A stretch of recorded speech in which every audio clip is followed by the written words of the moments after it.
بسم اللہ الرحمن الرحیم۔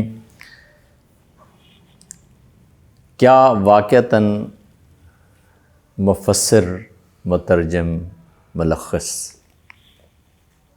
ترجمہ کرنے والا، قرآن مجید کا ترجمہ کرنے والا، قرآن مجید کی تفسیر بیان کرنے والا یا دین کا خلاصہ بیان کرنے والا یا قرآن مجید کی تلخیص کر کے بیان کرنے والا ہو، واقعتاً آپ تک محمد رسول اللہ صلی اللہ علیہ وسلم کی نبوت کو اسی طرح سے پہنچا رہا ہے جیسے رسول اللہ صلی اللہ علیہ وسلم نے آپ تک پہنچائی ہے؟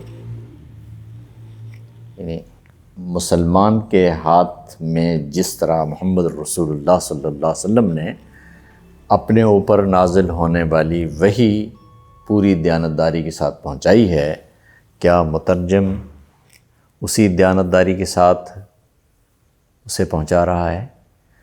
کیا مفسر اسی دیانتداری کے ساتھ امت کے حوالے کر رہا ہے؟ کیا ملخص نے اسے اسی دیانتداری کے ساتھ پیش کیا ہے؟ یہ وہ سوالات ہیں جو بالعموم ہمارے ذہن میں نہیں اٹھتے، حالانکہ یہ وہ سوالات ہیں جنہیں ہر حال میں اٹھنا چاہیے۔ ترجمہ کرنے والا ترجمہ اس لیے کرتا ہے کہ وہ یہ سمجھتا ہے کہ عربی زبان نہ جاننے والے کو قرآن مجید سے جو محرومی ہوئی ہے، میں اس محرومی کا ازالہ ایک دوسری زبان کی شکل میں کر دیتا ہوں۔ میری بات سمجھ رہے ہیں نا؟ آپ عربی زبان نہیں جانتے، آپ عربی نہیں پڑھ سکتے، نہیں سمجھ سکتے، تو جو مفسر ہے، وہ جو مترجم ہے، وہ یہ سمجھتا ہے کہ جو شخص عربی زبان نہ جاننے کی وجہ سے قرآن مجید سے محروم رہا ہے، میں اس کی اس محرومی کا ازالہ ایک اور زبان میں کر دیتا ہوں جو قرآن مجید جس زبان میں نازل ہوا وہ نہیں ہے۔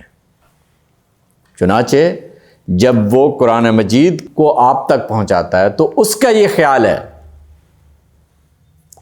کہ محمد رسول اللہ صلی اللہ علیہ وسلم کیونکہ عربوں میں اللہ کا دین پہنچا رہے تھے، اس لیے قرآن مجید کو عربی میں پیش کیا۔ اب میں اگر انگریز ہوں تو میں نے انگریزی میں پیش کرنا ہے، اور اگر کوئی اردو بولنے والا ہے تو اس نے اردو میں پیش کرنا ہے۔ یعنی زبان در حقیقت محمد رسول اللہ صلی اللہ علیہ وسلم کی طرف سے ایک ایڈیشن تھا، معنی اللہ کی طرف سے آئے تھے۔ اب آپ بات سمجھ رہے ہیں کہ ایکچولی ریپلیس کس کو کیا جا رہا ہے؟ زبان کو کیا جا رہا ہے نا، معنی تو اسی جگہ موجود ہیں۔ اس نے یہ کیا کہ اس نے عربی زبان کو وہاں سے ہٹا کر اس کی جگہ اس کو لبادہ اڑا دیا اردو کا، دوسرے نے اسے انگریزی کا، تیسرے نے اس کو فرانسیسی کا، یعنی جس زبان میں آیا۔ پرابلم کیا بنی ہے کہ پرابلم یہ بنی ہے کہ یہاں پر فرض یہ کیا جا رہا ہے کہ قرآن مجید جس زبان میں نازل ہوا ہے اللہ کی طرف سے، وہ در حقیقت اللہ کی یا انسانوں کی وہ مجبوری تھی، کیونکہ اس کا امیجیٹ ایڈریس ہی عرب تھے، لہذا اس لیے عربی میں آئی۔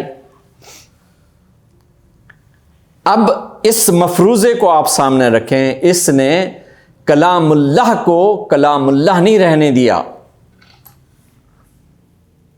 اس نے اس کے الفاظ کو محض عربی زبان سمجھا ہے، محض عربی زبان سمجھا ہے۔ یہ گویا الوہی الفاظ نہیں ہیں جو ایک الوہی معنی لے کر آئے ہیں۔ قرآن مجید کے اندر جو تقدس آیا ہے وہ الوہیت کی وجہ سے آیا ہے، اور اس کے معنی الوہی ہیں، الفاظ الوہی نہیں ہیں، ان کو ریپلیس کیا جا سکتا ہے۔ یہ ہے وہ مفروضہ جس میں لوگوں نے ترجمے کو، قرآن مجید کے ترجمے کو جائز نہیں بلکہ وقت کی ضرورت کے طور پر متعارف کروایا ہے۔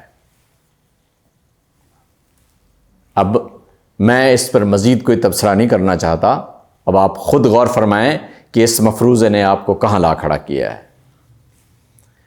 مفسر یہ فرض کرتے ہوئے آپ تک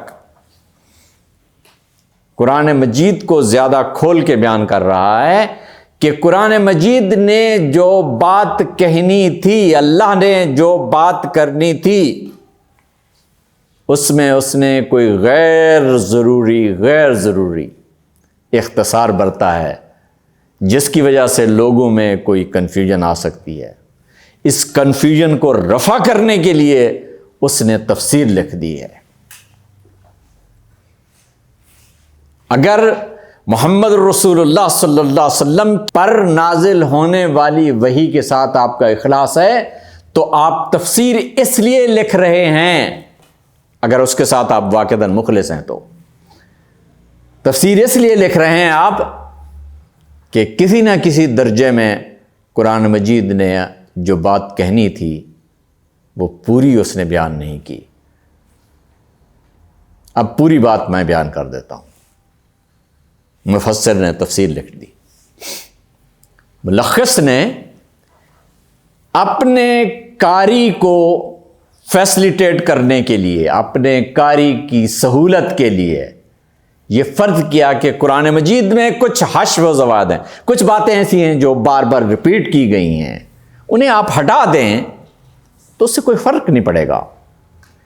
لہذا اپنے ریڈر کا وقت بچانے کے لیے اس نے اس کی تلخیص کر دی ہے،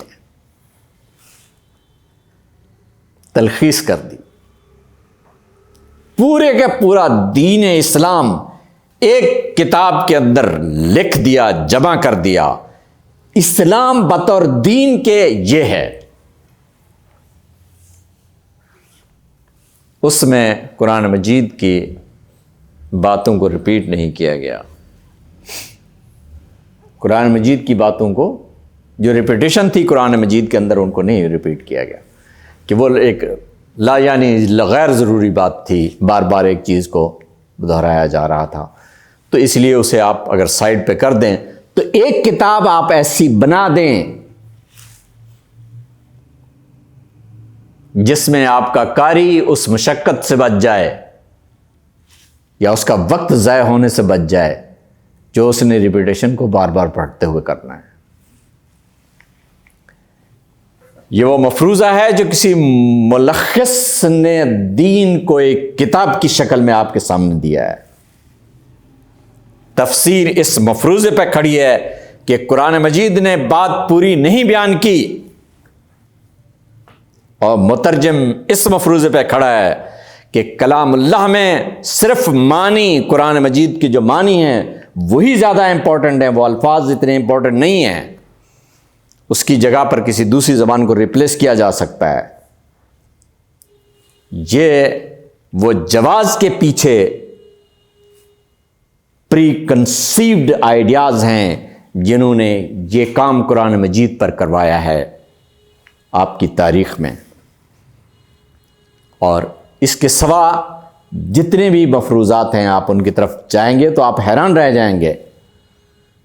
جتنے بھی آپ کے پاس علوم بنے ہیں ان علوم کے اندر ایک بات کنفرم تھی کہ آپ نے یہ فرض کیا، وہاں یہ فرض کیا آپ نے کہ کسی نہ کسی درجے میں آپ کسی کمی کوتاہی کو رفع کرنے کی پوزیشن میں ہیں، اللہ کے دین میں کسی کمی کوتاہی کو رفع کرنے کی پوزیشن میں ہیں۔ میں ایک بات یہاں آپ کو اور عرض کرنا چاہتا ہوں، ہمیشہ یاد رکھیے، علمی دنیا میں، علم کی دنیا میں نیتوں کو نہیں دیکھا جاتا۔ علم کی دنیا میں آپ جہاں کھڑے ہیں اور جو آپ کی پوزیشن ہے اس کو دیکھا جاتا ہے، عمل میں نیت کام کرتی ہے۔ علم میں نیت کوئی حیثیت نہیں رکھتی۔ علم کے حاصل پر نیت اثر انداز نہیں ہوتی، نیت اثر انداز ہوتی ہے آپ کے عمل پر۔ کل یہ فیصلہ اللہ نے کرنا ہے کہ کس نے کیا نیت کی تھی، کیا نہیں کی تھی۔ دنیا کے اندر، اس زمین کے اوپر، اس آسمان کے نیچے اگر کسی نے قرآن مجید کی تلخیص کی ہے تو صرف اور صرف اس مفروضے پہ کی ہے کہ قرآن مجید میں کچھ غیر ضروری باتیں شامل ہو گئی ہیں جنہیں دور کرنے سے کوئی فرق نہیں پڑتا۔ جس نے تفسیر لکھی ہے اس نے اس مفروضے پہ کھڑے ہو کر لکھی ہے کہ قرآن مجید کے اندر جو بات بیان کی گئی ہے وہ مکمل نہیں ہے، اب اسے مکمل شکل میں پیش کرتا ہوں۔ اور جس نے ترجمہ کیا ہے اس نے یہ فرض کیا ہے کہ عربی زبان میں قرآن مجید کا ہونا غیر اہم چیز ہے۔ اس کے معنی اگر برقرار رکھے جا سکتے ہیں تو اس کے الفاظ بدل جانے سے کوئی فرق نہیں پڑتا۔ یعنی قرآن مجید کی معنوی تحریف نہ ہو تو لفظی تحریف سے کوئی فرق نہیں پڑے گا۔ یہ ہے وہ مفروضہ جس پر مترجم نے ترجمہ کیا ہے۔ السلام علیکم ورحمۃ اللہ۔